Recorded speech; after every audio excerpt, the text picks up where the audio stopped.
ma kwọrọ m n'azụ ka ụkwụ m na-akpụ n'ala, kwọtụọ m ka m were ụkwụ m jebe. Ekele m ka ndọrọ ndọrọ maka ọkwa onye isi ala Naịjirịa na-afịọ n'afọ 3 gara aga 2023, ọ hịara ahụ ịmata ndị ịhụnanya ha nye Kenneth Okonkwo ka banyere otu o si bee nke ọma n'ihe nkiri egwuregwu ibi ka onye nwe Living in Bondage, na ka o si bụrụ ọnụ kwuchitere Peter Obi ụdị oyibo ọ na-asụ nakwa ka o si sụọ ya n'oge ahụ. Ka e mesịrị ya bụ nhọpụta gaa ka o si gaa, Kenneth Okonkwo so jegede ụlọ ikpe tutu ruo mgbe ụlọ ikpe okpesi ọgwụ ala anyị kere ikpe, o wee debe ka ọ dịrị. Ka anọkọtara, Kenneth Okonkwo kopuru na ya bụ ezigbo onye otu ndọrọ ndọrọ ọchịchị Labour Party Peter Obi nọ na ya wee zụọ ọkwa onye isi ala, na ya abụghịzi ọnụ na-ekwuru Peter Obi, na Peter Obi mebọrọ ya site na-emezi ọrụ ụka ya zụnyere ihe banyere ụta azụ Julius Abure na ndị otu ya, n'udubụrụ ya onwe ya nleli. Ka nwoke gatara, ọnụma Kenneth Okonkwo dajụọ, ọ malitekwara ikwu mma banyere Peter Obi n'ime atụ n'ihi ogologo ahịrị ụgbọala na-eso President Bola Tinubu ma ọ na-eje ebe dị ya mkpa n'ụdị ya.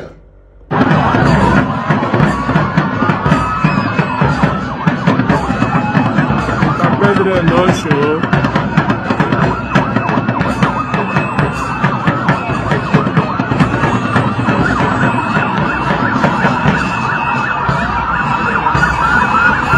This helicopter where they up, they make noise too much. Our surveillance are being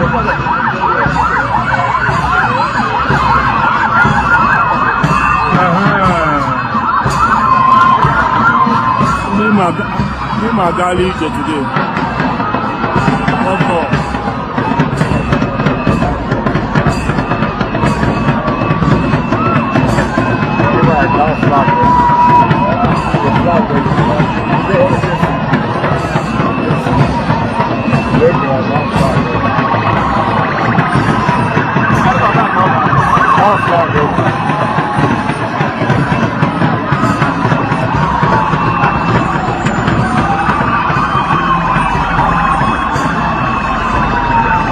President they come now, what do you expect?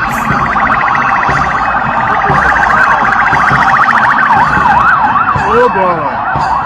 Kenneth Okonkwo kwuru na ọ bụrụ Peter Obi na ahịrị ụgbọala ga na-esi ama eru ka ọkara nke na-eso President Bola Tinubu, na ọ bụrụ Peter Obi na ndị minista na-ahụ maka ngalaba ọrụ gọọmenti etiti dị iche iche, ọ ga-enye ọlụ ama eru ka nke Bola Tinubu, na ọ bụkwara Peter Obi na ndị ndụmọdụ special advisers ọ ga-akpọlite maka inye ya ndụmọdụ ama eru ka nke Bola Tinubu, na ọ bụkwakwara Peter Obi na ndị enyemaka ma ndị nnukwu n'ime ha senior special assistants na special assistants Obi ga-akpọlite maka enyemaka amaghị nne ka ndị nke Bola Tinubu.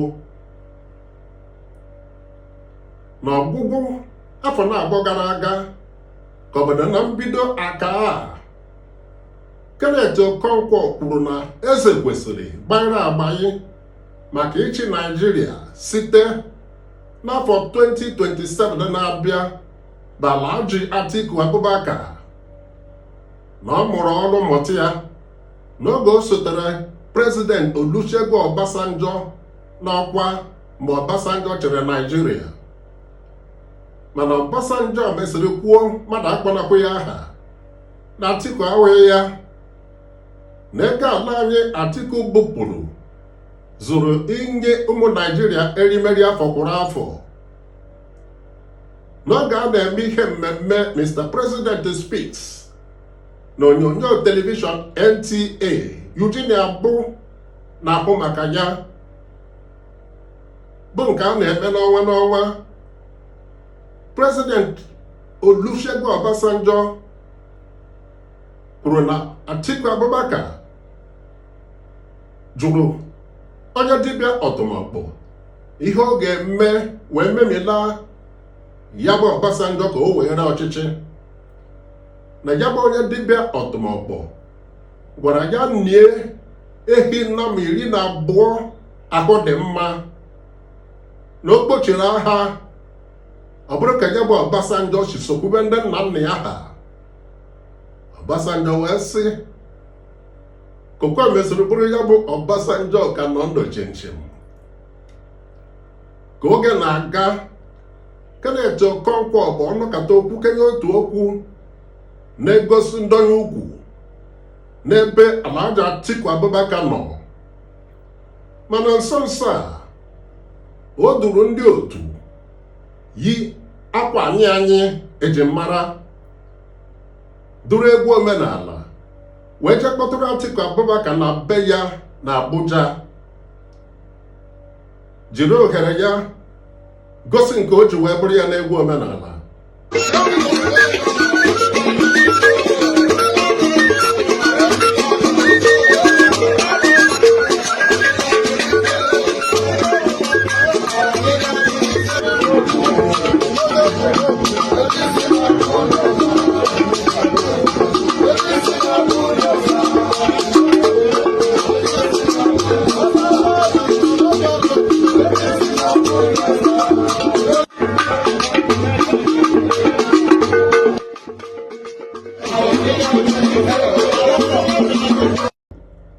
Anyị na-elokwa na okwu Peter Obi na-akpụ n'ala n'ọgwụgwọ Kenneth Okonkwo kwụ ya n'azụ, ya kwotuo ya ka o were ụkwụ ya jebe.